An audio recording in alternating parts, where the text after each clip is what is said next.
Quand on arrive dans les gorges du Tarn en plein hiver, on ne se rend pas compte de la beauté du site tout de suite, mais on se rend compte quand même de ce côté sauvage.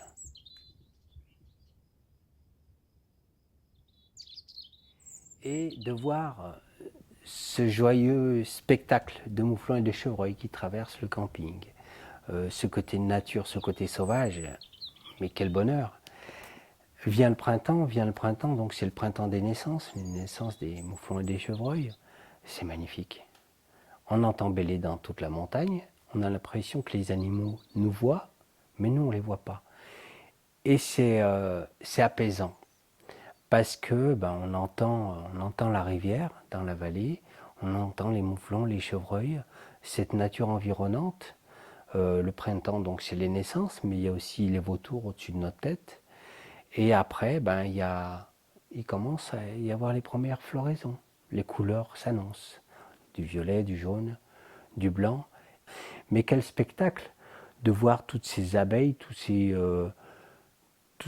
cette microfaune finalement qui explose au printemps. Les premiers lézards verts, aux premières chaleurs, les premiers serpents. Mais tout ça, c'est que du bonheur. Et on se dit on vit dans un écrin extraordinaire. Allez vous promener dans les sentiers, écoutez le silence, écoutez les oiseaux. Le matin, par exemple, quand je me lève très tôt, à 6 heures du matin, on entend toute la faune et tous les oiseaux se réveiller. Et c'est toute une discussion entre oiseaux et c'est magnifique, c'est beau à voir. On entend le merle, le jet des chênes, on entend les pics, on entend les hérons cendrés. C'est un spectacle, vraiment c'est à voir.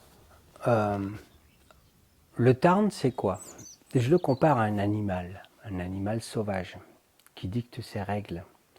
Et c'est nous, humains, qui nous invitons chez lui. Donc, au gré des crues, on doit composer avec. Le Tarn, il fait ce qu'il veut. Le Tarn, quand il décide de monter, il va monter très fort, il va modifier les gravières, il va modifier un petit peu le cours d'eau. C'est lui le patron ici. C'est pareil pour Saint-Émilion. Saint-Émilion, tous les magasins au bord de la nationale savent que le Tarn, lui, fait ce qu'il veut. Donc on est toujours conditionné par lui, finalement. La vie locale est conditionnée par le Tarn, en fait.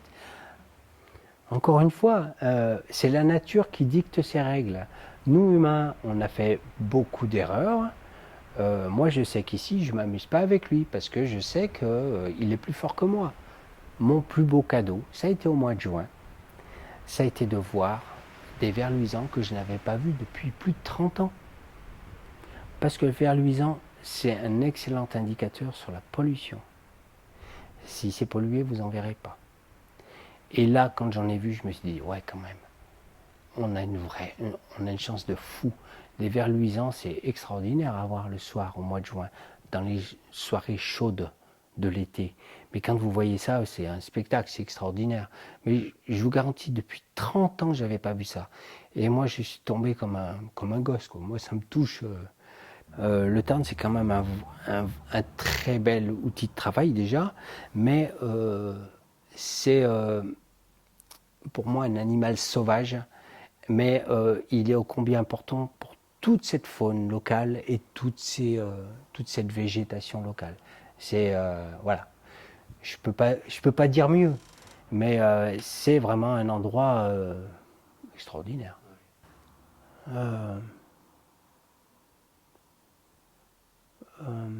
Apaisement,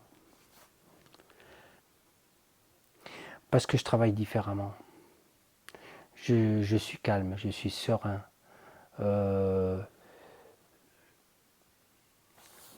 Ouais, c'est ça. Je donne du temps au temps. Je travaille beaucoup, certes, mais j'aime ça. J'aime ça parce que je fais tout pour que la nature soit belle. J'essaye de la protéger, donc je suis bien, moi, dans mon monde.